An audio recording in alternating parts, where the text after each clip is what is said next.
안녕하십니까. 행복한 아침 이재훈입니다. 안녕하세요. 정예인입니다. 오늘은 10월 11일 월요일 대체 공휴일이지만 새로운 한 주가 시작이 됐습니다. 뉴스부터 몇 가지 살펴보도록 하겠습니다.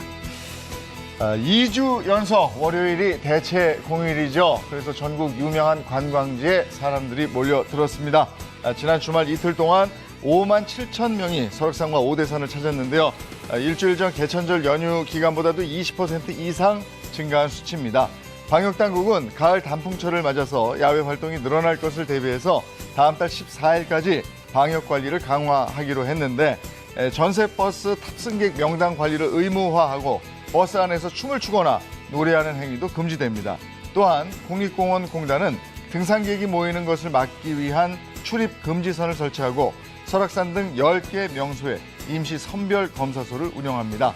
한편 오는 13일에는 위드 코로나를 준비하는 정부 회의체가 출범을 앞두고 있어서 방역체계 변화에 대한 관심이 주목되고 있습니다.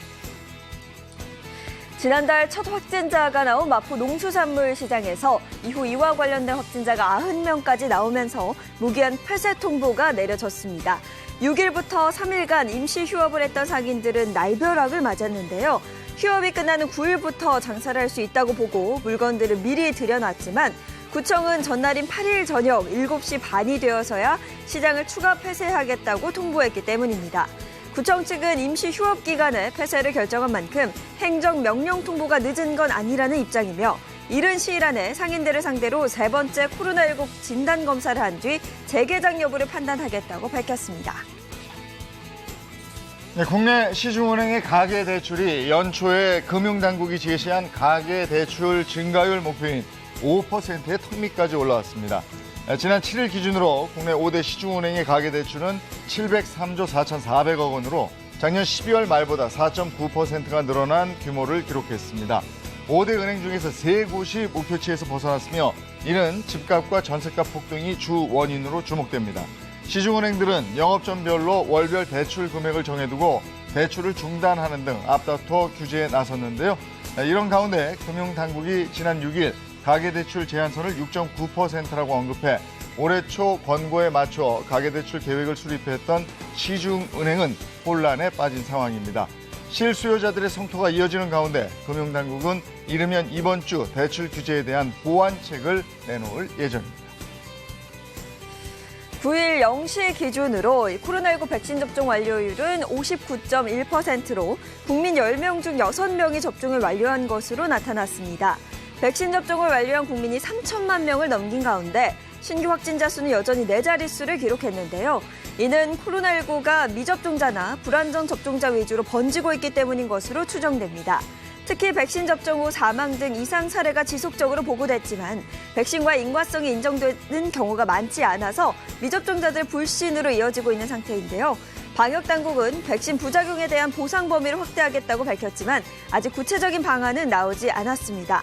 한편 내달 위드 코로나를 시작하면 확진자가 다시금 치솟을 수 있기 때문에 백신에 대한 불신을 최대한 해소해 미접종자를 줄여가는 방안이 필요한 상황입니다.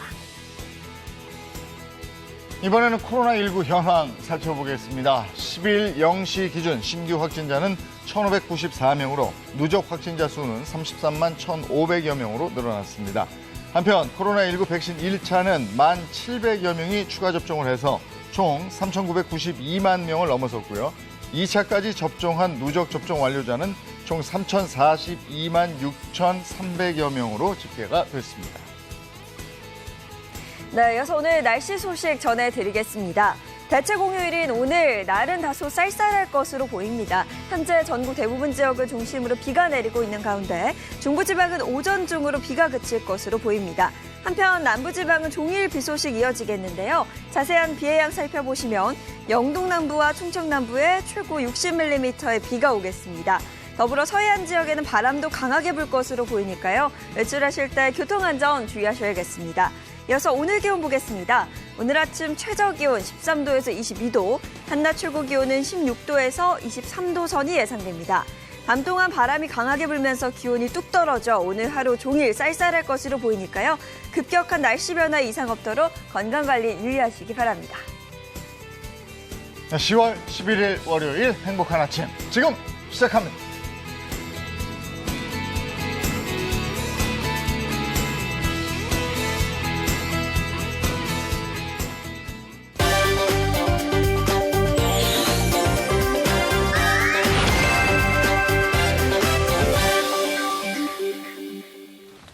네, 월요일입니다. 자동차 관련 얘기부터 시작을 하죠. 안건우 기자 전해주시죠. 네. 10월에 접어들면서 날이 참 쌀쌀해지기 시작했거든요. 날이 추워질수록 대목을 맞는 곳이 있습니다. 바로 자동차 업계인데요. 자동차 업계가 통상적으로 1년 중 4분기에 가장 많은 매출이 발생을 해서 연말이 성수기로 꼽히거든요. 그런데 올해는 또 연말에 개별 소비세 인하 혜택을 앞두고 있어서 이게 또 일몰이 되거든요. 이제 사라진다는 얘기죠. 네. 막바지다 보니까 그래서 더 많은 업체들이 신차를 앞다퉈 출시를 하고 있거든요. 자동차 업계 그 성수기가 겨울이었어요? 네, 또 맞습니다. 몰랐네. 굉장히 치열하겠어요? 연말에 업체마다? 성탄절도 있고 네. 너무 많잖아요. 맞아. 그러니까 자동차 개별 서비스는 차 인도 받아갖고 나중에 등록할 때 내는 거란 말이에요. 그러면은 야, 요거 한 100만 원가량 세이브할 수 있는데 요거 막판에 살려는 사람 꽤 많겠어요. 그러니까요. 네. 바로 또 최근에는 코로나 이후에 또 럭셔리카 시장이 굉장히 커졌잖아요. 네. 차도 더 고급스럽게 하는 흐름이 맞아요. 강해졌는데요. 그래서 국내외 관련 업체들의 경쟁도 더 치열해지고 있습니다. 소비자들의 이목을 사로잡으려고 각종 최신 기술을 적용한 신차들이 나오고 있는데요. 소비자들이 더 즐거운 고민에 빠질 것 같습니다. 네, 새로 출시되는 그러니까 그 신차 볼 때는 어떤 기능이 추가됐는지 그거 보는 재미가 맞아, 쏠쏠하잖아요. 맞아, 맞아. 한번 확인해 볼 수 있나요? 네. 그래서 바로 오늘 이제 신차 라인업들을 다양하게 살펴보려고 합니다. 우선 해외에선 독일의 대표적인 고급차죠. B사가 차세대 전기차 I 모델의 멋있다. 출격을 준비를 네. 하고 있습니다. 이 모델은 내장재 안쪽에 보이지 않게 장착한 스피커를 보이지 않게 한 시트 통합형 스피커라는 최신 기술이 또 적용이 됐고요. 또 순수 전기로만 구동되는 SAV 차량입니다. SUV는 많이 들어봤지만 SAV는 좀 생소해요. 저도. 네, 네. SUV가 흔히 이제 스포츠 유틸리티 차량이라고 하잖아요. 네. SAV는 스포츠 액티비티 차량이라는 뜻입니다. 그러니까 액티비티. SUV보다 좀 더 역동성을 강화했다고 보시면 될 것 같아요. 또 최신 기술을 적용해서 500마력 이상의 최고 출력을 낼 수가 있고요. 600km 이상의 주행 가능 거리를 전기차인데 네. 자랑하고 있다고 합니다. 예. 근데 요즘 출시되는 차들 보면은 디자인도 그렇고 구성도 그렇고 진짜. 뭐 진짜 미래에서 온 차 같아요. 그래서 제가 독일에서 온 또 다른 미래차, 대형 플래그십 세단을 좀 소개를 해드리려고 합니다. 또 다른 고급 브랜드죠. M사, 여기에 럭셔리 전기 세단 이 모델을 출시할 예정인데요. 차 내부에는 학습이 가능한 인공지능을 탑재해서 그날의 조명이나 온도, 습도, 그리고 탑승자의 화법까지 수집을 해서 기록을 하고요. 또 그래서 주행에 필요한 정보를 더 빠르게 처리를 할 수 있게 됐다고 합니다. 내 합법까지 기록한다고요? 그렇습니다. 말투. 바른말 고운말 써야겠어요. 여보 우회전 합시다. 좌회전 합시다. 뭐 이런. 차 안에서 욕하고 이러면 문이 탁 열리고 내려주세요. 내려. 화법 말도 정말 그렇게 되실 것 조심해야겠어요. 같아요. 예. 진짜 각 업체별로 정말 최첨단의 기술을 총망라한 것 같은데요. 그러면 해외 말고 국내 업계에는 이런 최신 기술이 뭐가 있을까요? 국내 업계도 빠질 수 없죠. 살면서 이런 경험 다 한 번쯤 해보셨을 것 같아요. 자동차 안에 키를 두고 오거나 아니면 차를 몰고 가야 하는 상황인데 내 자동차 키 어디 뒀지? 이런 상황들 다 한 번씩 겪고. 맞아. 그런다니까. 진짜 바쁠 때는 이상하게 아무리 찾아도 키가 없어, 집에. 그러니까요. 어디 넣고 막 그러면 잊어버릴 때도 많단 말이에요. 그 키는 차 안에 있었던 거죠. 차 안에 두고 키 두고 그 내린 적 많잖아요. 맞아요. 예. 그럴 때 내 차가 주인을 알아보고 문을 알아서 열어주면 얼마나 좋겠습니까? 네. 바로 이런 기술이 이제 적용이 됐습니다. 올해 국내에서 출시를 앞둔 최신형 차에는 운전자의 얼굴을 알아보고 문을 열어주는 그런 최신 기술이 적용됐습니다. 그 스마트폰 얼굴 인식해서 잠금 풀리는 것처럼 이제는 차가 그렇게 될 수 있다는 거예요. 맞아요. 그런 기술이 있었죠. 스마트폰에. 그런 기술이 바로 차에 적용이 된 건데요. 국내 자동차 그룹 H사에서 고급 세단으로 인기를 많이 얻고 있는 브랜드죠.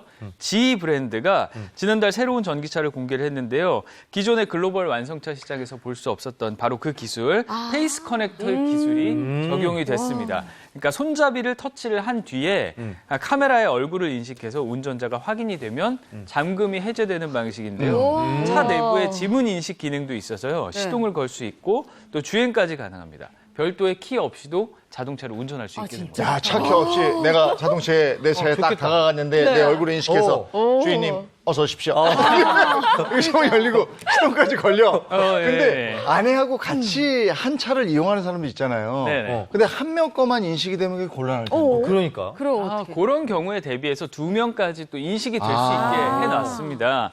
카메라의 근적외선 방식을 적용해서요. 흐린 날씨건 아니면 뭐 야간이건 악조건 속에서도 얼굴을 인식할 수가 있고요.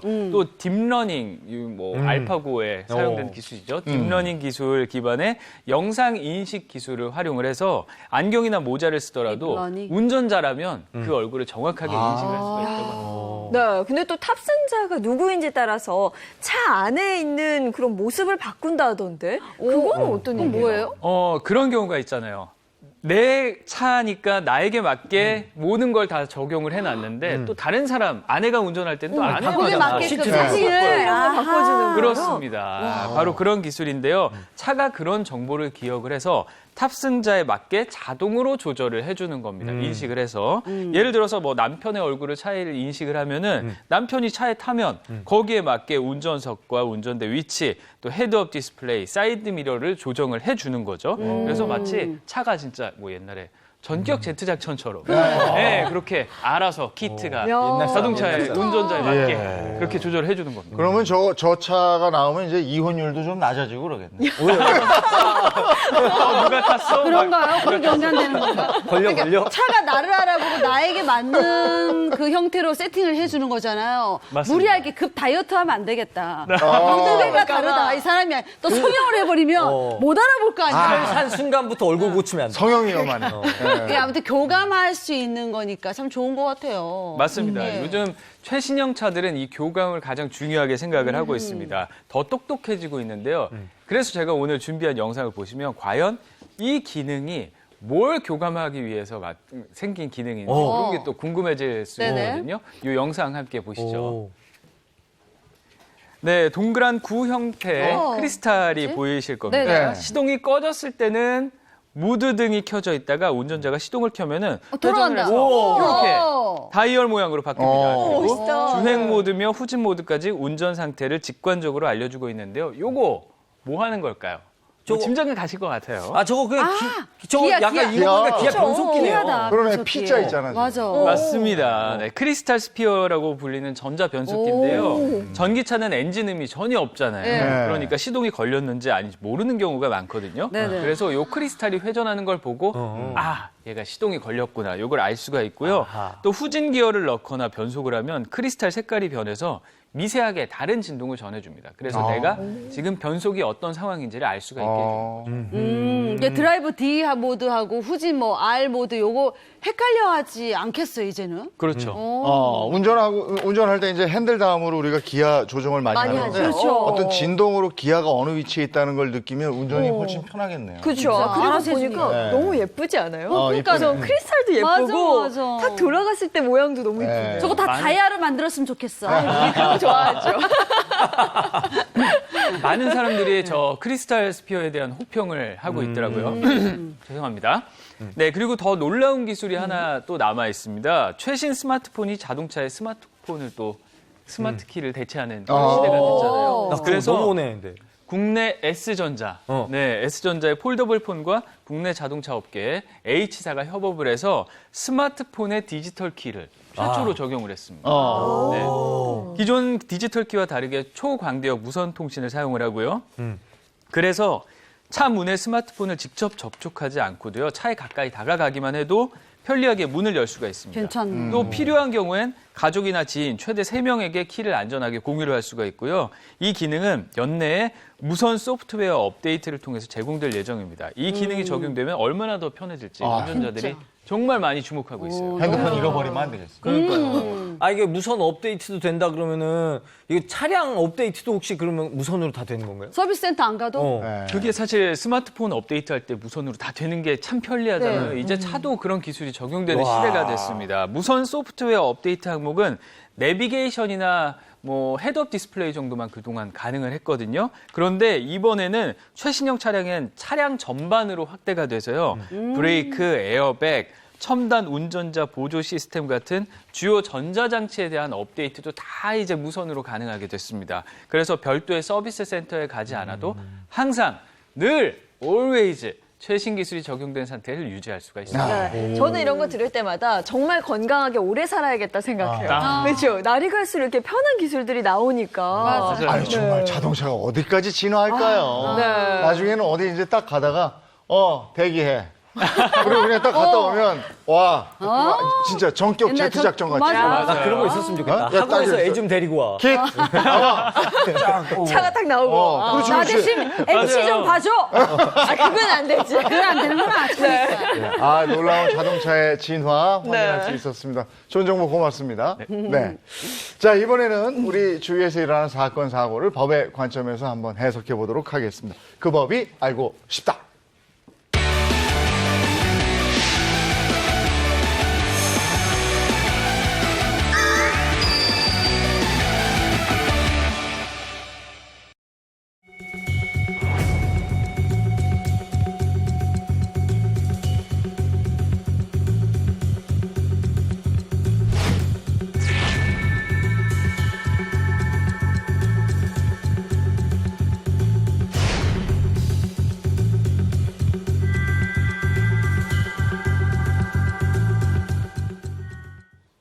네, 그 법이 알고 싶다. 이인철 허주연 변호사입니다. 어서 오세요. 안녕하세요. 반갑습니다. 네, 첫 번째 사연부터 가겠습니다. 자, 첫 번째 사연. 코로나 백신 빼는데 이것이 최고요. 백신 코로나 빼요? 백신 빼는데 이것이 최고요. 아니 백신을 맞았으면 그게 퍼져야지 왜 근데 빼? 그러니까 빼요. 그 법이 알고 싶다죠. 오, 근데 빼는데 뭐야? 또 뭐가 최고일까요? 보겠습니다. 부항. 부항이 최고야. 자, 한 부부에게 일어난 일인데 사연을 꽁트로 준비했습니다. 자, 이정수 씨 남편 역할하고 아내는 제가 하도록 하겠습니다. 이 사연은 실제 사건을 바탕으로 재구성했습니다. 사연 속으로 끄구! 제 아내는 코로나 백신에 대한 불신이 아주 큽니다. 부작용이 걱정된다면서요. 결국 저 혼자 병원에서 백신을 맞고 왔는데 아내가 급히 저를 데리고 한의원으로 가자고 하더라고요. 글쎄 한의원에 가서 코로나 백신을 빼내자는 겁니다. 여보. 백신 부작용 걱정 안 해도 돼. 내가 알아보니까 한의원 가면 코로나 백신 싹 빼낼 수 있대. 아니 뭐 한의원에서 백신을 뺀다는 게 무슨 말이야? 부항을 끄잖아. 그럼 피가 탁 뽑혀. 그때 백신도 싹 빠지는 거야. 아이, 주사 맞고 15분 안에 해야 된다니까. 얼른 가. 빨리. 아 잠깐만. 아 이게 어디서 들은 얘긴데? 그리고 그거 믿어도 되는 정보야? 아 여보, 빨리 가. 끌고 가지 말고. 혼자 뭐해? 아내의 성화에 못 이긴 저는 백신 주사를 맞은 팔에 부항을 뜨고 말았습니다. 근데 맞은 자리가 욱신거리고 피멍이 들더니 진물까지 나오기 시작했습니다. 전 겁이 나기 시작했습니다. 아, 당신 그거 제대로 된 정보 맞아. 오히려 지금 팔이 안 좋아진 것 같아. 백신 맞고 부항 뜨라고 누가 알려준 거야? 그게 사실은 내가 가입한 온라인 커뮤니티 있잖아. 거기 회원들이 막 댓글로 이렇게 달아준 거야. 아니 그럼 알지도 못하는 사람만 믿고서는 남편 팔에 부항을 뜬 거야? 그 사람들이 장담한다고 그랬단 말이야. 자기들도 직접 해보니까 효과가 있었다고 믿어보라고 그랬어. 나한테 이렇게 될 줄 알았나. 자기 팔 너무 부었다. 어떡하냐. 이게 지금 이 지금 팔이 안 움직이잖아. 뭐 어떻게 할 거야 지금? 내 팔 돌려줘 빨리. 내사 좀 치자. 온라인 커뮤니티 회원들의 말을 철석같이 믿고 백신을 부항으로 뽑아내려고 했던 아내. 저는 백신 부작용이 아니라 부항 부작용 때문에 시달리고 있습니다. 아내는 커뮤니티 회원들의 잘못이라고 하는데 아픈 제 몸은 누가 보상을 해줄 수 있나요? 네. 이게 뭐야 도대체. 이게 진짜 백신 맞은 되는 자리에 거야? 부항을 떴어요. 이게 어떻게 된 일입니까? 부항 다들 아실 겁니다. 이 부항이 사실은 혈액 순환 촉진시켜준다 그래서 상당히 인기가 많잖아요. 네. 한방 치료인데 근데 백신 맞은 자리에 이 부항을 놓으면 이 백신액을 몸 밖으로 빼낼 수 있다는 주장이 커뮤니티에 이제 공유가 되면서 논란이 되고 있습니다. 아, 저도 근육 뻐근할 때 부항 좀 뜨긴 하거든요. 네. 아니, 그 풀리긴 하는데 이게 무슨 백신을 빼내. 이게 근거가 있어요. 진짜? 그러니까요. 아니 백신을 빼낸다는 것도 의아한데 더 중요한 거는 왜 백신을 애써 맞고 그걸 빼려는 거예요? 맞아. 저도 그게 너무 궁금했어요. 이 사람들이 결국 이 부항을 뜨는 이유가 백신액을 빼내면 백신의 부작용도 그만큼 줄어들 거다 이 생각을 네. 그래서 뭐 직장의 압박 또 사회적인 눈치 때문에 어쩔 수 없이 백신을 맞는 사람들 맞기는 싫은데 그런 사람들 사이에서 주로 이런 민간요법 아닌 민간요법이 또 횡행하고 있다고 하는 겁니다. 하지만 과학적으로 검증되지 않은 위험한 방법들을 사용을 해서 문제가 되고 있는데요. 실제 온라인에서 어떤 얘기가 오가고 있는지 함께 보시죠. 지금 옆에 나와 있는 네, 거죠? 옆에 나와 있는데요. 이 한 온라인 커뮤니티에 게시된 글입니다. 작성자가 백신 접종 즉시 한의원에 가서 부항을 뜨고 어깨, 팔 위주로 피를 빼는 게 어떻겠냐 이렇게 물어보니까 그게 안 하는 것보다는 좋겠습니다. 하면서 세상에. 여러 회원들 답변이 달립니다. 네. 한 회원은 15분이면 백신이 온몸으로 퍼지기 때문에 한의원에 미리 얘기를 해놨다가 재빨리 부항으로 뽑아내야 할 것 같다. 이런 구체적인 방법을 제시하니다. 예. 그러니까. 이게 과학적 근거도 없는 말인데 서로 막 추천해주고 있네요. 그것뿐만이 아닙니다. 뭐 집에서 직접 부항을 뜨기 위해서 사열침과 뭐 부항기를 주문했다는 게시물도 있었고요. 어머. 자기가 아니라 남편이나 딸이나 이런 가족을 위해서 부항을 준비하는 사람들도 종종 이 글에서 보였습니다. 아니 근데 실제로 이렇게 부항을 뜨는 사람들이 있으니까 이런 커뮤니티가 있는 거 아니에요? 그러니까. 네, 그렇습니다. 각종 이제 온라인에서 커뮤니티에서는 백신을 맞은 뒤에 부항을 놓는 영상이나 사진이 올라오기도 했는데요. 해외에서 촬영된 한 영상, 이게 참 몸에서 백신을 제거하는 방법으로 주사를 맞은 자리에 부항을 놓는 모습을 그래서 저게 보게 또 했는데 하지 부항을 하면. 보통 이제 뭐 사열 부항이나 습부항이라고 하죠. 피부에 출혈을 유도를 해요. 네. 그래서 부항으로 피를 뽑아내는 방식 저런 식으로 네. 저런 게 동영상 웨브사이트에 공유가 되고 있습니다. 또 국내에서는 백신 접종자의 부항을 뜬 사진이란 이름으로 이건 팔에 뭐야? 피멍이 가득한 사진이 공개돼서 또 이게 몇 엄청 군데를 뜬 충격적이에요. 근데 팔에 피 멍든 사진 보니까 주사 맞은 자리에 부항 맞는 게 몸에 더 악영향을 끼칠 것 같은데 이게 진짜 효과가 있는지 모르겠어. 그러니까 저는 저런 사진이나 영상을 보면 오히려 저러다 골병이 들 것 같거든요. 네, 정말 부항으로 백신기를 좀 빼낼 수 있다고 생각하세요. 그러니까 아니 그거 있잖아요. 예전에 올림픽에 마이클 펠프스가 등에 부항 같은 거 뜨고 나왔고 와 외국에서도 부항에 대한 관심이 굉장히 높구나 생각했단 말이에요. 근데 이게 안 뽑힐 것 같은데. 그렇죠. 오히려 부작용이 저는 더 심해지지 않을까 싶어요.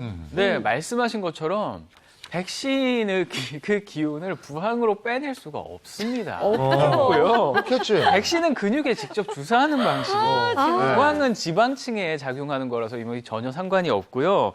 부항을 해도 근육에 주사한 백신액이 그러니까 전혀 뽑혀 나오지 않는다고 합니다. 또 15분 안에 부항을 떠야 한다는 말 제가 아까 소개를 해드렸잖아요. 이것도 사실이 아닙니다. 근육에는 혈관이 많이 분포가 돼 있어서요. 네. 실제로는 주사를 맞는 순간 그 순간 작용한다고 합니다. 15분 뒤에 작용하고 이런 거 전혀 없고요. 바로 들어가는구나. 1분도 안 돼서 몸 전체로 네. 퍼지기 때문에 이미 끝나는 겁니다. 그럼 접종한 백신을 몸 밖으로 빼내는 그런 방법이 있긴 한 거예요? 전문가들은 한 번 접종한 백신의 효과를 없애는 거는 불가능하다고 합니다. 그래, 맞아. 한 번 접종한 백신 몸 밖으로 절대 빼낼 수가 없고요. 또 백신 해독법을 추구하는 이들도 의도와는 달리 오히려 백신을 몸에 더 빨리 퍼지게 할 수 있다는 전문가의 의견도 있었습니다. 부항은 상처 부위에 일부러 염증을 일으켜서 조금 더 빨리 낫게 하는 거잖아요. 네. 그렇기 때문에 주변에 혈류량이 많아지면 오히려 이 사람들이 의도했던 맞아, 것과 맞아. 더 다르게 백신 효과가 더 빨리 퍼질 수 있어요. 네. 백신을 빼내려고 그러는데 오히려 그게 더 쫙 빨리, 돌잖아요. 그게 맞아.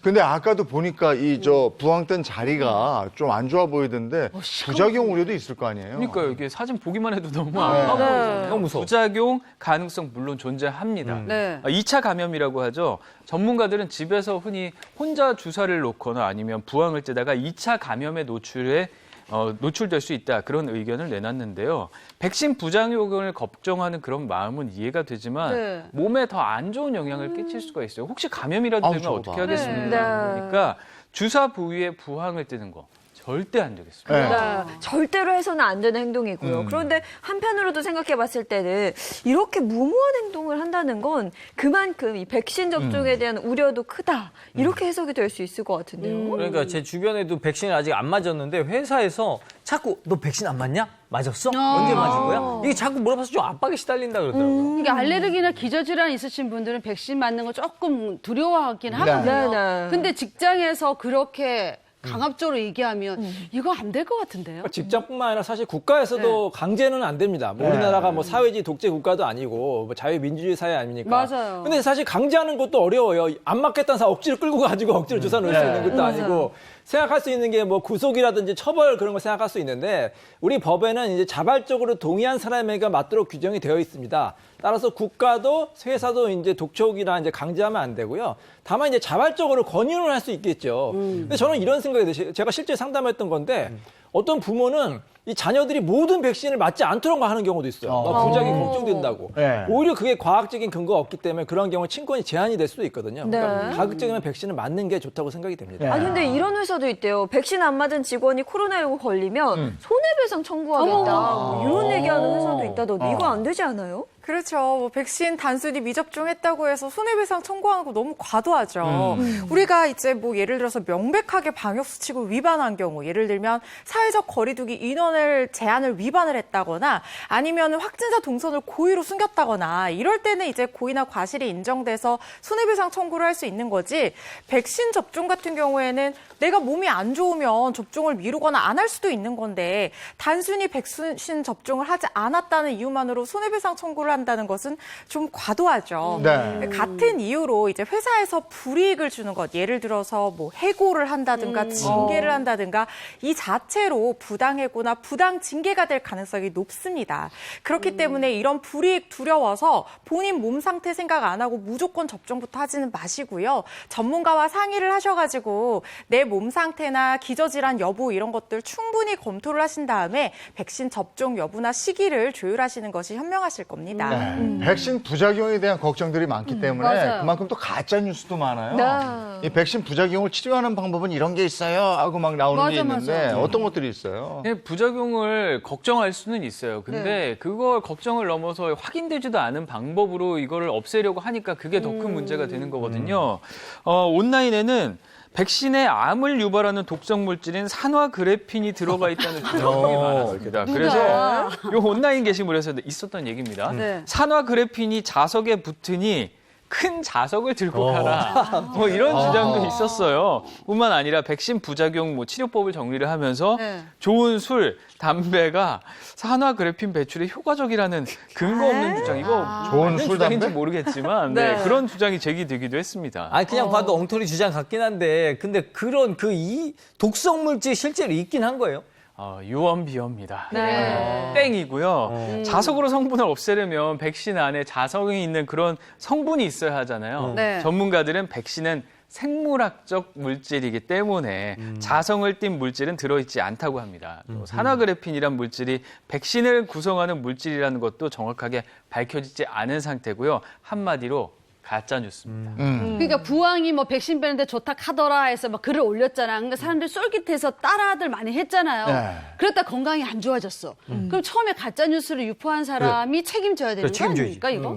옛날에는 처벌할 수가 있었습니다. 예. 전기통신기본법에 이제 허위사실 유포죄라고 해서 가짜 뉴스를 올리는 사람을 처벌하는 규정이 있었는데 지금 법이 없어졌어요. 예. 왜냐하면 헌재에서 그게 좀 애매모호하다. 표현의 자유를 침해할 수 있다고 해서 없어졌기 때문에 단순히 이례적으로 올리는 경우는 형사처벌할 수는 없지만 하지만 민사소송은 가능할 수 있다고 생각이 됩니다. 그렇게 이제 가짜뉴스를 올려가지고 그걸 알고도 올리는 경우가 있어요. 뭐 본인 여러 가지 목적에 의해서 다른 사람에게 피해를 줄 경우에는 피해 배상을 이제 할 수도 있을 것이라고 생각이 됩니다. 네. 아니, 근데 가짜 뉴스를 보면 사람들이 듣고 이렇게 피해를 입잖아요. 네. 거기다가 반복적으로 올리는 사람들도 있거든요. 이 사람들도 처벌해야 할 텐데요. 그렇죠. 지금 코로나19 관련해서 가짜 뉴스가 그야말로 난무하고 있어요. 맞아요. 뭐 치매 걸린다, DNA 구조 바꾼다. 받는다. 이건 애교 수준이고요. 네. 무슨 내귀에 도청 장치도 아니고 그 백신 안에 칩이 있어서 주사를 맞으면 위치 추적이 된다. 이런 말도 안 되는 영화를 너무 많이 뉴스까지. 봤어요. 그러니까요. 막 지금 난립하고 있다. 그야말로 이렇게 표현해도 과언이 아닐 정도인데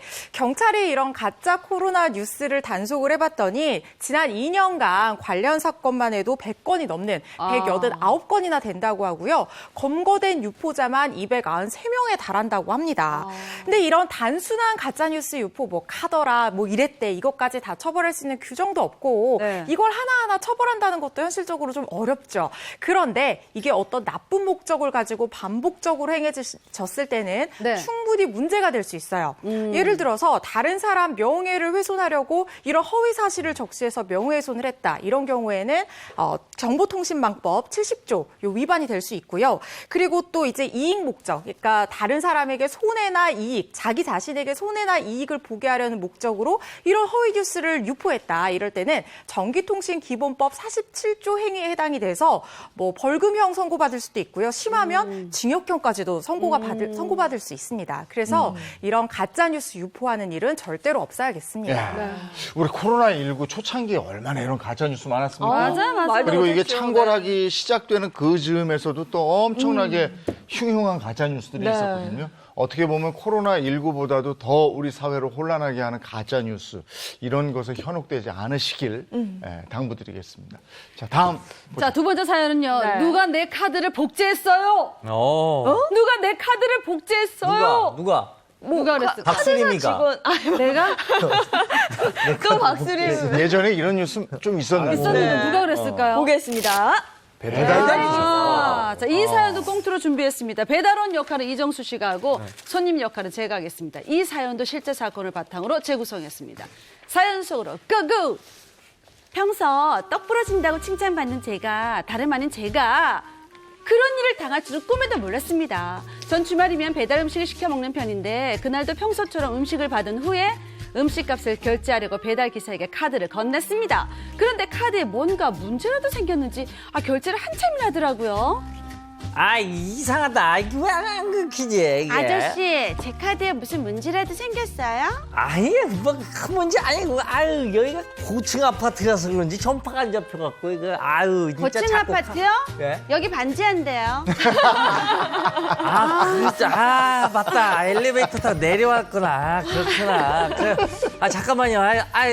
됐다. 이제 결제가 됐네. 손님. 다음 배달 밀려왔고요. 갈게요. 안녕. 별 대수롭지 않은 일이라고 전 넘긴 저는 다음날 휴대폰 보고 까무러치고 말았습니다. 제가 쓰지도 않은 수백만 원의 결제 내역 문자가 와 있는 겁니다. 유일하게 의심되는 한 사람은 어제 그 배달 이 기사 아저씨였습니다. 주말에 만난 사람은 그 배달 기사밖에 없었거든요. 아저씨! 내 카드로 무슨 짓을 한 거예요? 어디 가서 얼마나 긁은 거예요? 당신 내가 사기죄로 콩밥 먹일 거야? 이 아가씨가 그 반지 아가씨? 내가 그 아가씨한테 무슨 사기를 쳤다고 그래? 그거 뭐 고소 되겠어요? 나를 감쪽같이 속이고 내 카드를 복사해서 돈 쓴 거 맞잖아요. 그게 사기죄가 아니면 뭐예요? 그냥 내가 쓴 거는 복제 카드고 아가씨가 쓰고 있는 원본 카드는 털끝 하나도 안 건드렸는데 그런데 그거 무슨 사기야. 사기죄로 넣고 싶으면 한번 넣어보시든가. 뭐 이딴 사람이 다 있어. 자기가 이용한 건 복제한 카드이기 때문에 사기죄가 아니라고 바득바득 우기는 배달기사. 저같이 당한 사람들만 십수명인데 사기죄가 아니란요. 배달기사 말이 정말인가요? 진짜 사기죄 성립이 안 되나요? 배달기사가 카드를 복제했다. 진짜 뻔뻔한데요? 아니, 요즘에는 다 대부분이 주유소가 이제 셀프 주유소인데 네네. 예전 뉴스에는 지금부터 아주 오래됐는데 그때는 또 주유소에 카드를 맡겼더니 복제돼서 이런 뉴스가 있었어요. 있었어. 근데 지금은 배달기사 카드를 복제했다 이렇게 돼 있네요. 네, 요거는 이제 지난 7월에 부산에서 있었던 일입니다. 배달 음식을 시켜 먹고 카드 결제를 했더니 내 정보가 모조리 복제돼서 복제 카드로 누군가가 다 긁었던 겁니다, 이거를. 그래서 피해자가 10명이었고 피해액 700만 원이 넘었습니다. 아니 근데 보통 카드 결제할 때 그 문 앞에서 제가 보는 앞에서 결제를 하거든요. 그러니까. 그 순간 어떻게 복제가 되는 거예요? 이게 그러니까 기가 막힐 노릇인 거예요. 그 눈앞에서 바로 버젓이 이게 일어난 거거든요. 진짜 단말기와 가짜 단말기 두 대를 이용해서 고객의 눈을 속였다고 합니다. 과연 나라면 진짜 단말기를 보고 범죄를 눈치챌 수 있을까?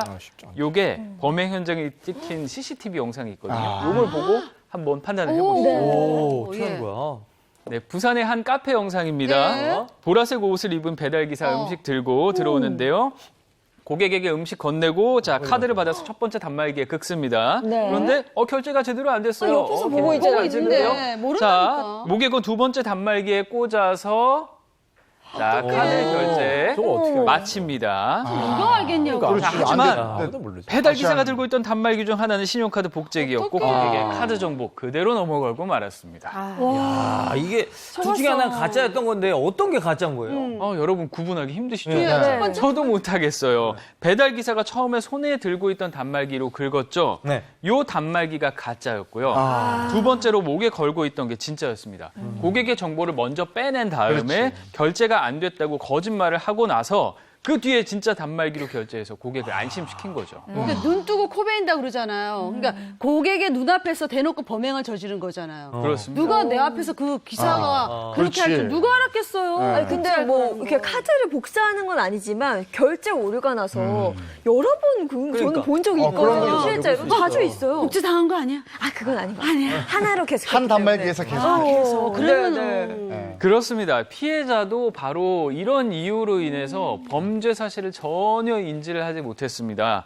카드 복제기가 진짜 단말기처럼 생겨서 감쪽같이 눈으로 보고도 속을 수밖에 없는 거였죠. 네. 또 실제 범행에 사용된 복제기와 위조된 카드를 보시면 육안으로 구분해내기 힘든 걸 알 수가 있습니다. 그렇게 안심하고 있다가 뭐 한 일주일, 2주일 정도 뒤에 사지도 않은 물건이 수백만 원씩 결제됐다는 소식을 받으면 얼마나 깜짝 놀라겠습니까? 네. 그때 피해 사실을 알게 된 겁니다.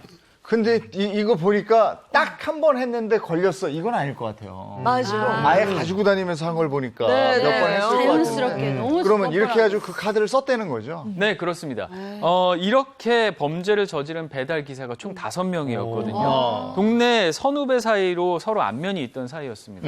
총 10명의 신용카드를 복제해서 12장의 위조 카드를 만들었고요. 말씀하신 대로 이들은 SNS를 통해서 위조 카드 구매자를 모집을 한 뒤에 장당 50만 원의 카드를 거래했습니다. 그래서 불법 복제 카드를 산 사람 3명이 전국을 돌아다니면서 수백만 원짜리 아우, 대박. 비금속이나 뭐 비싼 컴퓨터, 그래픽 카드를 결제한 뒤에 팔아서 현금화했고요. 네. 총 1,700만 원의 피해가 발생했습니다. 정말 무모한 범행을 저지른 건데 이 범인들을 잡고 나니까 그 정체가 더 황당했다고 하던데요? 네, 잡고 나니까 이제 총책이 밝혀질 수밖에 없었죠. 누군데요? 놀랍게도 10대였습니다. 10대? 네, 10대였습니다. 말도 안 돼. 이 10대 피의자는 지난 5월 교도소에서 출소한 뒤에 배달기사 4명과 함께 신용카드를 위조하자고 모의를 했다고 합니다.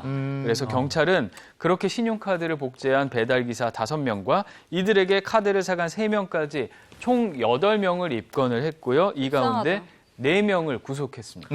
야, 이게 근데 범행을 지휘한 사람이 10대였다니야. 간도 크네요. 그런데 의아한 게 배달기사들이 이게 사기죄가 성립이 안 되는 거예요? 사기죄가 아니에요? 근데 손님한테 카드 결제 안 된다고 명백하게 속였잖아요. 그럼 그게 사기죄지. 그러니까 그게 사기지. 뭔죄 이게 이제 바로 이제 사법시험 문제가 이렇게 나오거든요. 저희가 이제 써야 됩니다. 그래서 사기죄 요건을 써라. 그럼 이제 저희가 외우죠. 기착처제손이라고 해서 기망행위가 있어. 다른 사람을 속여야 되고 그 사람이 착오를 일으켜야 되고 처분행위를 해야 되고 재산상 피해 발생해야 되고 다 외워야 돼요. 합격. 자, 근데 이 사건은 안타깝게 사기죄는 안 될 수가 있어요. 왜냐하면 카드 복제만 갖고는 다른 사람을 속였지만 아직까지 재산상 피해는 발생하지 않았잖아요. 그리고 재산상의 피해가 발생했다 하더라도 또 법에 이런 원칙이 있습니다.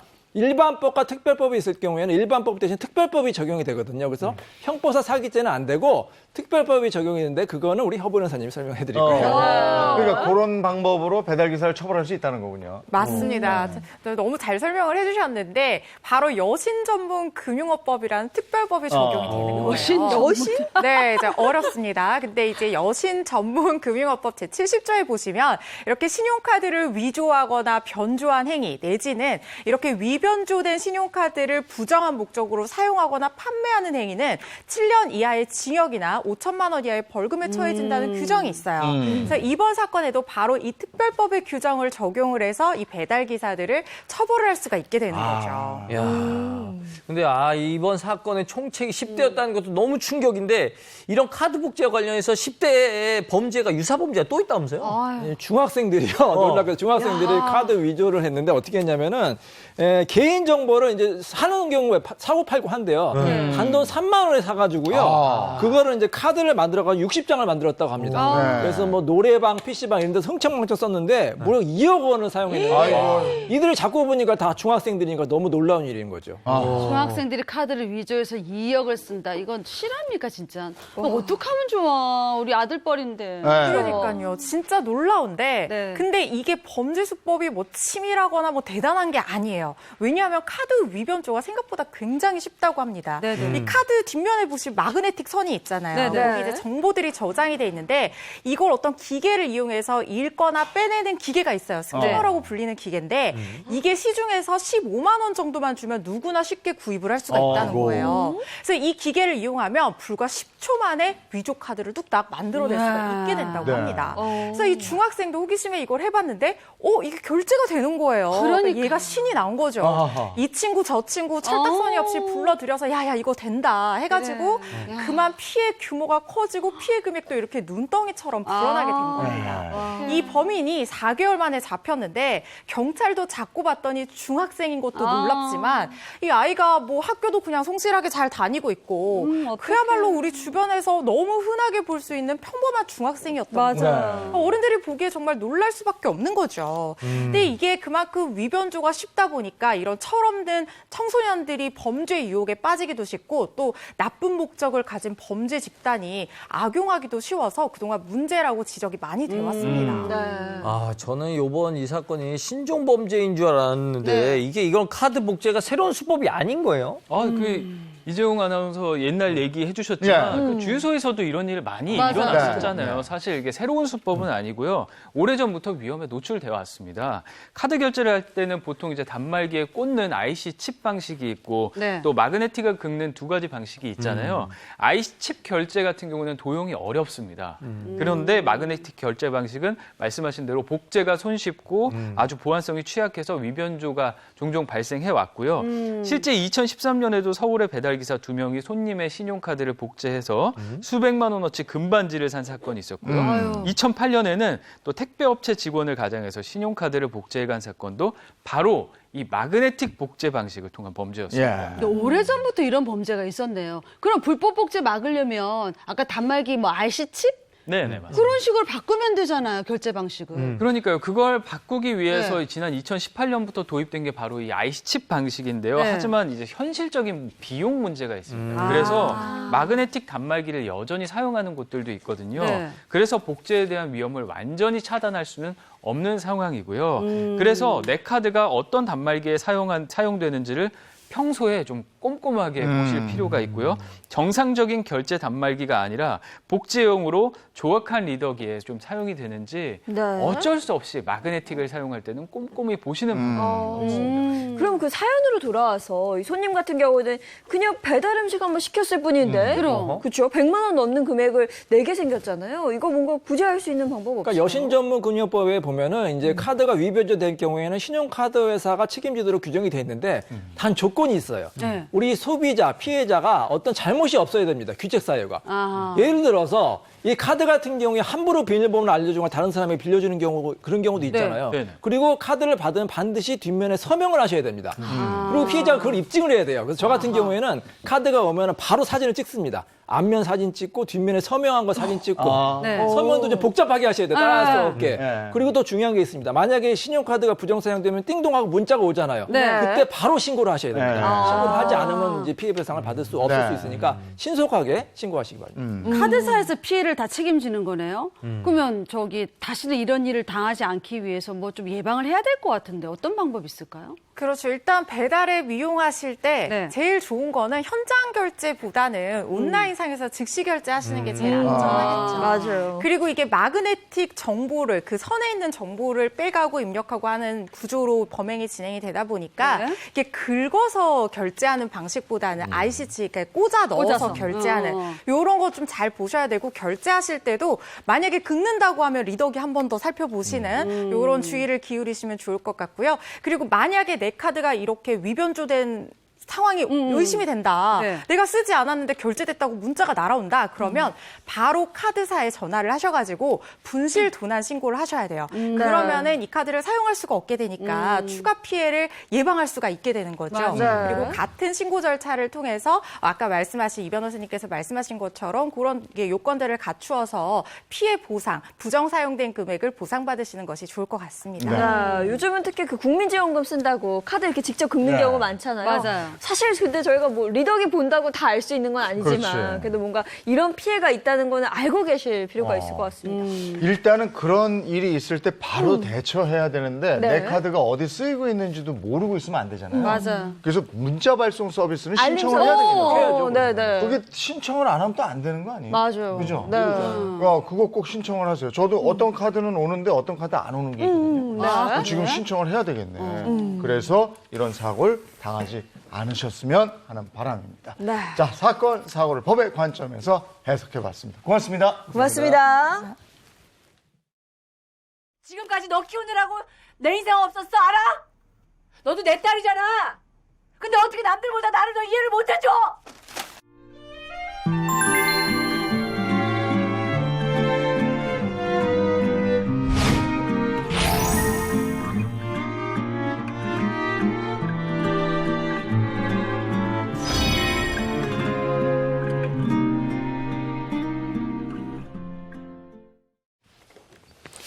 자, 여러분의 인생 고민을 해결해 드리겠습니다. 인생 Q&A 2호선의 용한 상담소.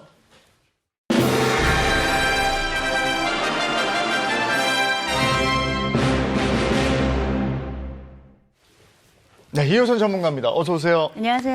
네, 반갑습니다. 자, 용한 상담소. 오늘은 또 어떤 고민이 들어와 있는지 사연자 한번 만나보도록 하겠습니다. 안녕하세요. 어디 사는 누구신가요? 안녕하세요. 저는 엄마 때문에 고민인 30대 여성입니다. 저는 외동딸이라 엄마랑 친구처럼 지내는데요. 엄마랑 대화하면 꼭 한 가지 주제로 빠집니다. 바로 아빠와 시댁 욕입니다. 저희 엄마가 아빠 때문에 참 힘들긴 했습니다. 아빠가 형제 많은 장남이라서 시댁 식구들이 많았는데요. 없는 살림에도 시댁 식구들에게 평생 돈을 퍼줬어요. 시댁권으로 쓸데없는 보험도 들어주고 사기도 여러 번 당했어요. 엄마가 얼마나 힘들게 살아왔는지 눈으로 봤기 때문에 저도 엄마 심정 충분히 이해합니다. 문제는 엄마가 스트레스를 늘 저를 붙잡고 푼다는 거예요. 아빠랑 싸운 일이랑 시댁에서 대접 못 받은 일까지 한 번 푸념이 시작되면 끝이 없습니다. 옛날에는 엄마가 불쌍하다는 생각이 들어서 내가 잘해야지 싶었는데 30년간 듣다 보니 저도 많이 버겁더라고요.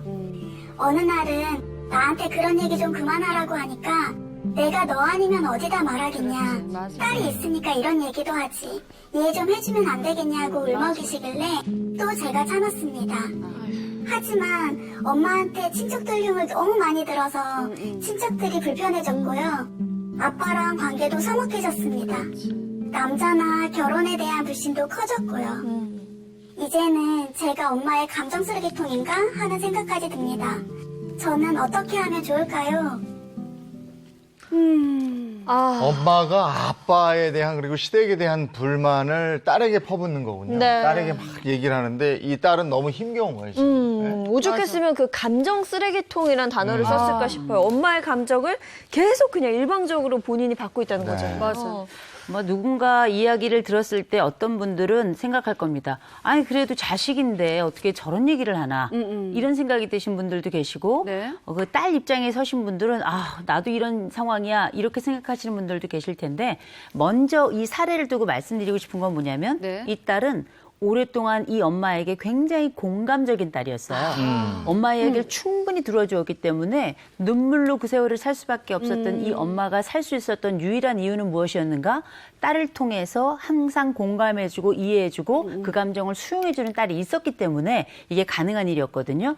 모든 상황을 차치하고 일단 저는 오랫동안 이 엄마의 감정에 함께해준 이 딸은 훌륭한 딸이다. 그 말씀 먼저 드리고 싶습니다. 네. 이 딸은 외동딸이죠. 그래서 지금 엄마가 모든 감정을 이 딸에게 표출을 했는데 외동딸이 아니더라도 딸과 아들이 있으면 엄마는 딸한테 이런 얘기를 주로 하죠. 네, 그렇게 되죠. 저도 아들하고 딸이 이렇게 있는데 딸은 학교에서 있었던 일, 뭐 친구하고 있었던 일 쪼쪼쪼쪼 다 얘기하거든요. 네. 근데 엄마 좀 바쁘니까 좀 이따 이래버리면 엄마 내 얘기 안 들어주는구나. 아, 그렇죠. 여기 소침해져요. 네.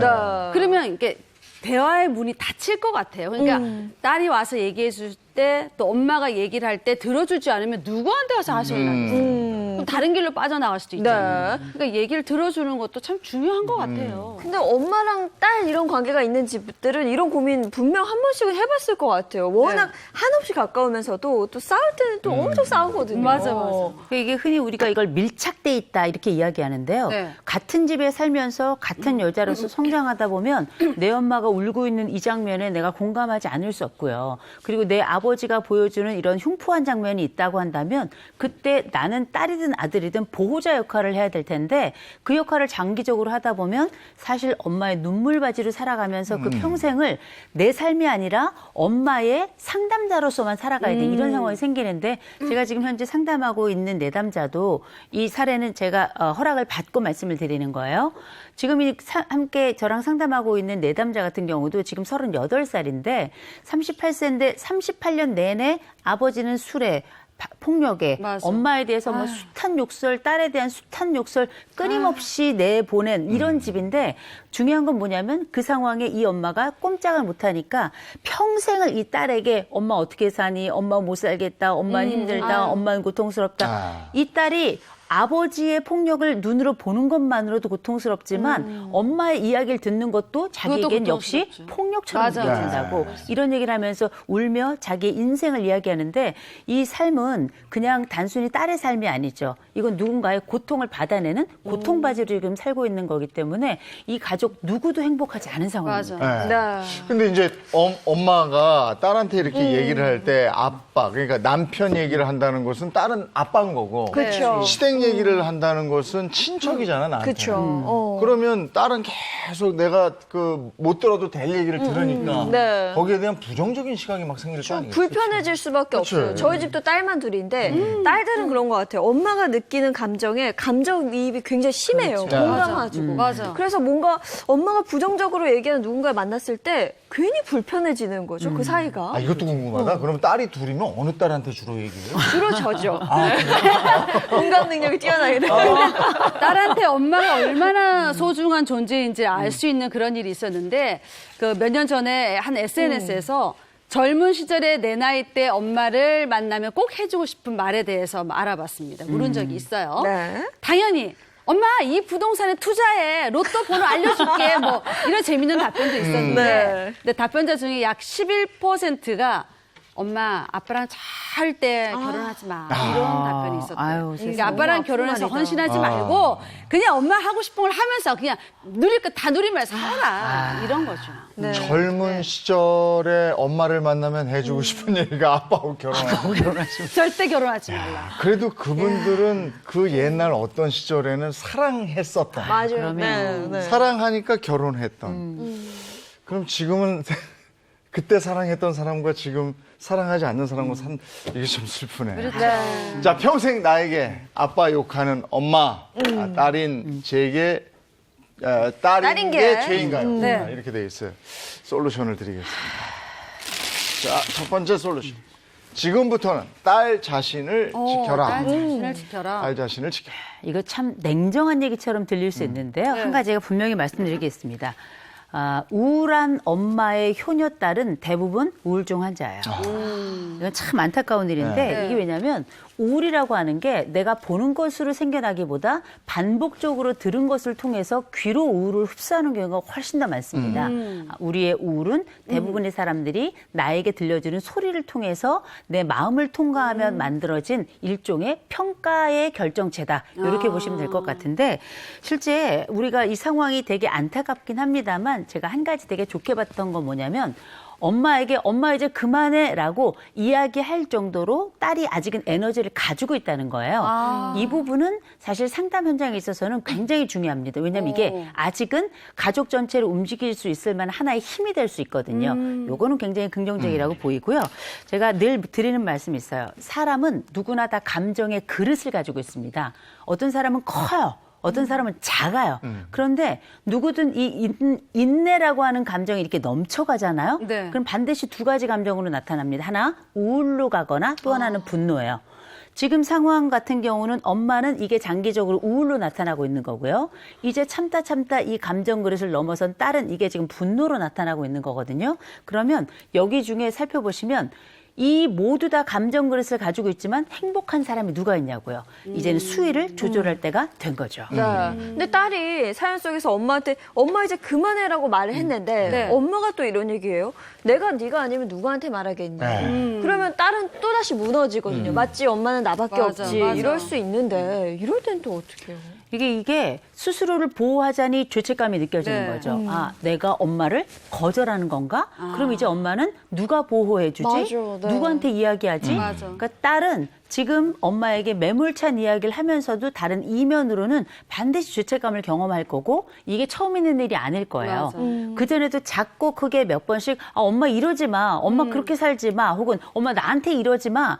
이런 얘기를 했을 수 있지만 그 뒤로는 반드시 고통스럽게 느끼는 죄책감이 있었을 거고 그때 엄마의 반응이 완전히 무너지는 걸 보고 다시 엄마에게 다가간 이런 경험이 되게 많았을 겁니다. 분명한 건 뭐냐면 이제는 엄마가 가지고 있는 감정을 스스로 통제하거나 혹은 감정을 건강한 방식으로 배출할 수 있는 방법을 알려드릴 시점이 온 거죠. 언제까지 받아들이겠어요. 맞아. 그러면 엄마가 자기의 감정을 다스리는 방법을 스스로 알아야 된다. 네. 이건데 구체적으로 어떻게 알아야 될까요? 저희가 이 사례는 더 깊이 들어가야 될 부분이 있긴 합니다만 분명한 원칙은 있어요. 하나는 분리, 또 하나는 분산, 이 두 가지인데요. 분리라고 하는 건 뭐냐면 기본적으로 내가 가지고 있는 감정이 내 삶 전체를 다 완전히 감싸거나 삶 전체를 녹아내도록 하는 일종의 염상 같은 역할을 하지 않도록 내 남편에 대한 감정과 내 또 다른 감정이 분리될 수 있도록 하는 걸 알려주는 게 되게 중요하고요. 또 한 가지는 분산인데요. 우리가 감정이라고 하는 게 몸하고 정신이 분리되어 있는 게 아닙니다. 네. 그래서 기본적으로 이 엄마는 말할 대상이 없어요. 그렇죠. 자기의 이야기를 다른 친구들한테도 얘기할 대상이 없는 것 같습니다. 완전히 고독한 섬처럼 떨어져 있거든요. 그럴 때 내 감정을 분산할 수 있도록 친구에게 나누어 주는 것, 전문가에게 나누어 주는 것, 몸 쪽으로 나누어 운동 같은 것들로 나누는 것, 이런 분산 작업이 굉장히 중요해요. 그래서 하나는 감정을 하나의 남편으로부터는 감정과 나머지 감정을 분리하는 거, 또 한 가지는 여러 가지 방식으로 감정을 분산하는 것. 이게 기본적인 원칙입니다. 그러니까 엄마 입장에서는 얼마나 이게 속상했으면 힘들었으면 딸한테 그 하소연을 했겠어요. 그렇죠. 근데 딸이 안 받아주면 풀 데가 없잖아요. 그게 맞아. 집안일이다 보니까 남들한테 막 얘기한다는 거 창피하게 생각할 수도 있거든요. 네. 그래서 그냥 딸만 붙잡고 계속 얘기하는 거예요. 아니면 스트레스 받으니까. 사람이 감정을 어딘가에다 풀지 못하면 다 이게 마치 삼키듯이 꿀꺽꿀꺽 안에 들어가서 이 감정이 이 사람을 완전히 녹초로 만들어내게 되는 겁니다. 그래서 일단 엄마의 감정을 누군가 받아주었기 때문에 그나마 엄마가 여기까지 올 수 있었는데 중요한 건 뭐냐. 우리가 이 감정을 지속적으로 계속 반복적으로 받아들이게 되면 한 사람에게만 감정이 집중하게 되고요. 그리고 어떻게 되냐면 감정을 보내는 방식과 감정을 받아내는 방식이 똑같아져요. 그럼 어떻게 서로 지치게 되는 겁니다. 맞아, 해결하지 못하는 감정의 쳇바퀴를 돌게 되거든요. 감정은 분명히 어딘가에다 쏟아내야 되는 게 맞아요. 그러나 이 집은 방식의 문제가 있고 대상의 문제가 있었던 겁니다. 그래서 이 부분만 해결이 된다면 엄마도 살고 지금은 딸도 살 수 있게 될 거예요. 그러니까 착한 효녀딸 역할 지금까지 충실히 다 해왔으니까 이제는 나 자신을 좀 지켜라. 맞아요. 나 자신을 좀 찾아라. 네. 이런 얘기였고요. 자, 두 번째 솔루션 보겠습니다. 아버지도 책임을 져라. 이거 중요한 겁니다. 지금 이 고통에 두 사람이 있어요. 네. 엄마하고 딸이 있는데 네. 아버지는 어디 있나요? 지금 이 고통의 당사자는 두 사람이지만 상황의 당사자는 두 사람이 아니에요. 여기에 가장 중요한 당사자인 아버지가 빠져 있거든요. 그러면 어떻게 보면 이 엄마의 우울감의 원인은 누구였는가? 아버지였거든요. 이 아버지의 반복적인 사업 실패, 아버지의 시댁에 대한 충성, 이런 요소들이 이 어머니에 대해서 완벽한 방임을 만들어냈고 이런 고독한 섬처럼 살고 있는 이 엄마에게 우울이라는 양상이 이제 드디어 딸에게 전달되어서 이제 딸이 참을 수 없는 상황까지 온 거라 사실상 그 근원적 자리에는 아버지가 있는 겁니다. 이런 부분을 완전히 배제하고 두 사람만의 감정으로 이걸 해결한다는 건 본래의 원인을 해결하지 않고 부분적으로 양상만 다루는 거거든요. 그래서 말씀드리는 건 이 상황에서 아버지가 미워지는 건 당연한 거예요. 네. 당연히 아버지가 어떻게 안 믿겠습니까? 내가 아버지를 직접 겪었건 안 겪었건 간에 아버지가 미운 건 당연한 건데 네. 분명한 건 이 아버지가 이 엄마의 심각성을 모를 수 있어요. 맞아요. 또 하나, 이 아버지가 자기 역할을 아예 안 하는 것도 있지만 내가 무엇을 해야 되는지 모를 수도 있습니다. 그렇다면 이제 성인이 된 딸이 아버지가 스스로 엄마의 감정을 알게 하고 아버지의 역할이 이런 거를 알려드리는 것, 이것도 굉장히 중요한 과정이고 어쩌면 지금 상황에서 최고의 솔루션이 될 수 있겠죠. 네. 그러니까 엄마를 통해서 들은 아빠는 참 무책임한 사람이고 네. 맞죠. 그리고 아빠는 우리도 어려워 죽겠는데 그 친척들 퍼주고 그다음에 사기도 당하고 사업 실패하고 계속 부정적인 것만 들었단 말이에요. 네. 그렇다면 아빠하고 직접적으로 대화를 할 필요도 있지 않겠어요? 아, 그럼요. 이 아버지는 객관적으로 한번 보세요. 집안에선 효자예요. 얼마나 그 시가 쪽에 잘해요. 네. 더군다나 친척들한테도 돈을 퍼준대요. 괜찮은 조카입니다.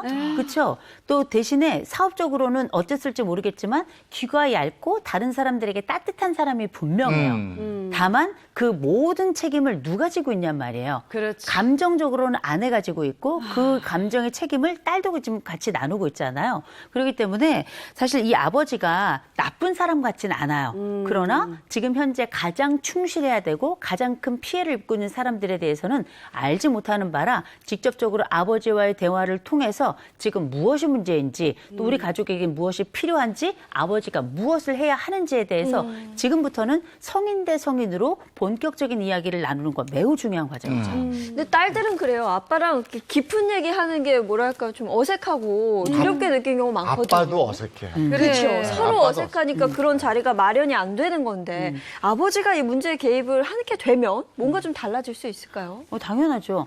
아니 지금 이 엄마의 우울에 대해서 남편이 책임지지 않으면 누가 책임집니까?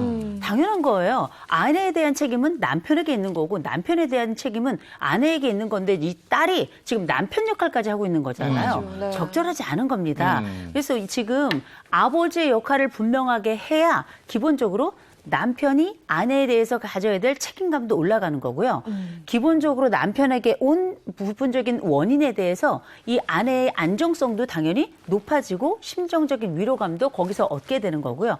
그리고 딸도 이제 자유로워야죠. 맞아. 언제까지 이 부모의 문제를 해결하는 해결사로서 살겠습니까? 자기 삶을 살 수 있도록 되는 계기가 되기 때문에 지금 이 아빠와 구체적인 대화를 하고 그 대화를 통해서 분명한 역할을 분장하는 것, 이건 매우 중요한 과정입니다. 근데 엄마는 딸이 친구 같은 딸이니까 친구한테 얘기하듯이 이 사람 저 사람 흉을 봤단 말이에요. 근데 자녀 앞에서 남편 시댁 흉을 보는 건 그렇게 좋은 영향을 끼치지는 않을 것 같아요. 예. 저는 부모님들이 자식에게 집안 얘기를 하는 건 정말 찬성이에요. 네. 그러나 감정만을 쏟아붓는 건 그래, 정말 맞아. 나쁜 일이라고 생각합니다. 그게 안타까운 일이기도 하지만 동시에 나쁜 일이라고 제가 말씀드린 이유는 몇 가지가 있는데 하나는 뭐냐.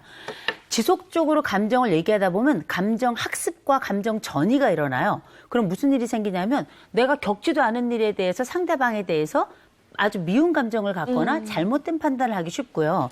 또 한 가지 뭐냐면 내가 이 친척이 나쁜 거 아니라는 건 알아. 근데 우리 엄마가 불쌍하기도 해. 그러면 앞으로는 내 엄마에게 공감해 주면서 내가 그 엄마에게 맞다 이야기하면서 뒤로는 사실 이 엄마가 생각하거나 판단하는 것이 사실만은 아니야라는 두 개의 감정을 갖게 돼요.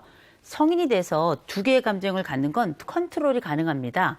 어린아이가 성장하는 과정에 두 개의 마음을 갖게 되면 얘가 제정신으로 건강하게 성장할 수 있겠어요? 어려운 거예요. 더군다나 지금 이 엄마가 욕하고 있는 이 대상이 누구예요? 나의 근원이기도 해요.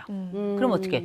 나는 괜찮은 사람인가? 이상한 사람인가? 그렇지. 자기 정체성의 혼란도 가져오게 됩니다. 네. 그래서 저는 늘 말씀드려요.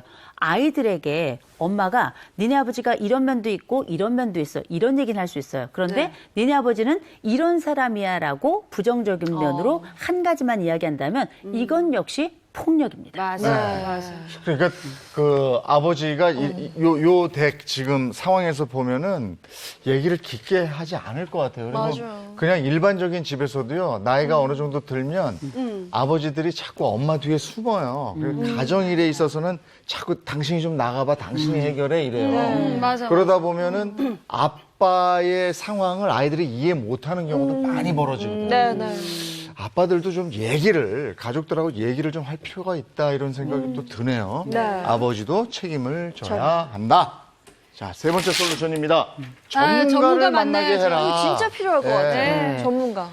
지금 우리가 이 상황을 들어보면 엄마가 울면서 이야기를 해요. 그런데 처음엔 불평이지만 네. 딸이 딱 들어주지 않으니까 울면서 너 아님 내가 누구한테 이야기를 그래. 하니? 이렇게 이야기할 정도라면 이 엄마의 우울은 이미 수위를 넘은 겁니다. 수위를 넘어서 가족 안에서 이미 해결하지 못하는 반복적인 우울을 서로 주고받으면서 우울의 물을 먹고 마시는 거예요. 같이. 적절하지 않은데 제가 볼 때는 일부 엄마에게 전문 상담 치료와 더불어서 동시에 약물 치료도 일부 필요하지 않을까 이런 생각이 들고요. 이 우울이 역사가 지금 깊어요. 수십 년에 걸쳐서 일어난 일 같고요. 또 한 가지는 우리가 이렇게 하는 이유를 분명하게 발견해야 됩니다. 그게 뭐냐? 엄마도 건강하게 살아야 되고요. 딸도 건강하게 살아야 돼요. 아버지 역시 건강해야 됩니다. 지금 이 가족 전체의 건강성이 굉장히 떨어져 있어요. 그런데 이 엄마의 성격을 가만 보세요. 친구가 없나 보다. 마음을 털어놓을 믿을 만한 일이니 딸 말고는 없나 보다. 이런 생각이 들고요. 또 한 가지는 엄마는 무엇이 기쁠까? 어떤 기쁨과 어떤 즐거움이 있을까? 전 찾지를 못하겠어요. 이 엄마가 잊고 지냈던 이 기쁨과 소망과 즐거움이 어디에 있었는지 찾아가는 것, 그리고 우울의 통로를 다양하게 하는 것, 이것이야말로 엄마도 살고 딸도 살 수 있고 이런 둘 간의 생명이 온전하게 유지될 굉장히 중요한 과정이죠. 네. 근데 이런 경우 있어요. 그 전문가 만나보라고 이야기를 하면 내가 아픈 사람으로 보이냐고. 난 정신이 괜찮다 막 이렇게 안 가려 하시는 분들도 계시거든요. 네. 아니 엄마는 정신이 괜찮아요. 마음이 문제인 거죠. 정신이 문제가 있는 게 아니에요. 마음의 문제가 있으니 사실 우리가 왜 흔히 우울을 현대 감기라고 부르잖아요. 네. 아니 감기 걸리면 그렇게 병원 찾아가고 우리가 지금 코로나도 여러 고민이 많습니다만 예방도 하고 그렇게 치료도 하는 과정이 있는 것처럼 마음의 질병도 마찬가지거든요. 이거는 만성질환과 같이 엄마에게 파고 들어간 우울입니다. 반드시 치료가 필요한 거고요. 네. 그리고 제가 간단하게 이 엄마에게 적용할 수 있는 우리가 병원을 찾아가지 않더라도 또 전문가를 못 만날 경우 라도 할 수 있는 몇 가지 방법을 좀 말씀을 드릴 텐데 가장 첫 번째는 뭐냐? 엄마가 감정을 털어놓을 공간이 없다면 내가 이런 물리적으로 사람을 못 만날 경우에는 감정 일기를 꼭 쓰도록 저는 권합니다. 내 감정이 어떤지를 매일매일 쓰면 사실 맨날 감정이 똑같아요. 그러나 그걸 감정도 1점에서부터 10점 있어요. 그러면 그중에 나는 오늘은 몇 점인지 그러면 좋을 때하고 나쁠 때하고 그 감정은 왜 다르게 나타나고 어떻게 하면 좋아지는지를 또 찾을 수 있거든요. 감정 일기 꼭 쓰시라고 말씀드리고 또 한 가지 뭐냐면 나만의 위로 음식 나만의 위로 공간이 있어야 돼요. 집 말고. 그래서 내가 너무 우울할 때는 이 음식 먹으면 괜찮아져. 이런 것도 굉장히 좋은 방법이고 내가 우울할 때는 딱 가는 카페 하나. 저도 하는 군데가 있거든요. 굉장히 좋아요. 그건 나중에는 카페에 직접 못 가도 생각만 해도 위로가 돼요. 굉장히 좋은 방법이 될 거고 무엇보다 이 엄마 운동해야 돼요. 햇볕 보고 나가서 정기적으로 매일 여기는 갔다 올 정도의 거리를 두고 운동할 수 있도록 따님이 좀 도와주셔야 됩니다. 네. 굉장히 중요한 과정이 될 거예요. 저는 사연 보낸 딸도 좀 걱정되는 게 아빠에 대해서 시댁에 대해서 흉을 계속 들어왔잖아요. 그러니까 아빠와도 좀 서먹서먹해지고 친척들하고도 좀 멀어지고 더 나아가서 결혼까지도 지금 좀 고민된다잖아요. 남자에 대한 불신도 생겼다고 했는데 그 이런 부정적인 생각을 어떻게 해야 돼, 바꾸려면? 이거 따님도 우울할 가능성 대단히 높습니다. 네. 지금은 약간 딸이 엄마에게 짜증이 난 것 같고 약간 화가 난 것 같은 느낌이지만 네. 이 딸의 감정은 방식만 약간 다를 뿐이지 엄마와 조금도 다르지 않아요. 지금 아빠를 미워하는 방식으로 남자들에 대한 편견도 생겨난 거고요. 엄마가 우울한 방식으로 그 양만큼 딸은 지금 분노의 방식을 사용하고 있는 거거든요. 따님 이제 성장하셨죠. 웬만하면 집에서 일찍 나와서 늦게 들어가세요. 엄마는 엄마 해법을 찾아야 되는 거고 딸은 딸만 해법을 찾아야 되는 겁니다. 그래서 가능하다면 자기만의 삶을 살아야 되고요. 할 수 있으면 독립하세요. 감정적으로 독립만 할 게 아니라 물리적으로도 독립을 하셔야 자기의 삶을 나 방식대로 살아갈 수 있어요. 그리고 엄마도 나름의 해법을 좀 찾아가면서 감정 독립을 시작하셔야 됩니다. 그렇지. 엄마가 딸에게 굉장히 의존적이거든요. 독립을 하기 위해서는 딸만 떨어져 나가는 게 아니라 엄마도 떨어져 나가는 양자의 분리가 필요해요. 처음에 다 떨어져 나갈 때 힘들어요. 누구나 어렵습니다. 그러나 엄마의 활로를 어느 정도 찾아주고 딸의 독립이 시작된다면 딸의 감정 독립도 시작이 될 거예요. 저는 오늘 들은 표현 중에서 감정 쓰레기통이라는 표현 많아요. 누가 나를 감정 쓰레기통의 대상으로 삼았다면 여기서 어떻게 빠져나와야 될까요? 어떻게 대응해야 될까요? 한두 번 의지하면서 감정을 토로하는 건 신뢰의 증거예요. 그런데 그게 아니라 정말 감정 쓰레기통이라는 느낌을 주는 사람 있죠? 이 사람에게는 반드시 거리를 두세요. 만나자 그러면 답변 또 멀리 하시고 만나자 그러면 바쁘다고 하시고 괜찮습니다. 나를 감정 쓰레기통으로 삼는 사람은 내 친구가 아니에요. 기억하시기 바랍니다. 네. 아니 저도 좀 우울하고 이럴 때 제가 잘 가는 그 장소 카페가 하나 있었어요. 근데 한적하고 사람도 별로 없고 좋았어. 그러니까 망하더라고. 그러면 안 되죠. 왜 길로 가던데 아니, 왜 길로 글러가? 네. 자, 오늘 상담소 여기까지 하겠습니다. 고맙습니다. 고맙습니다.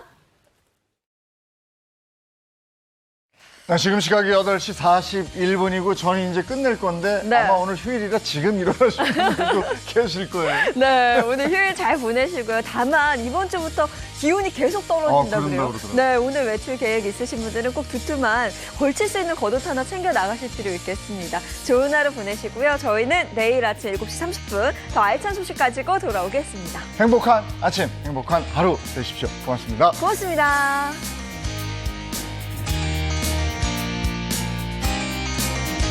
스마일 이즈 굿!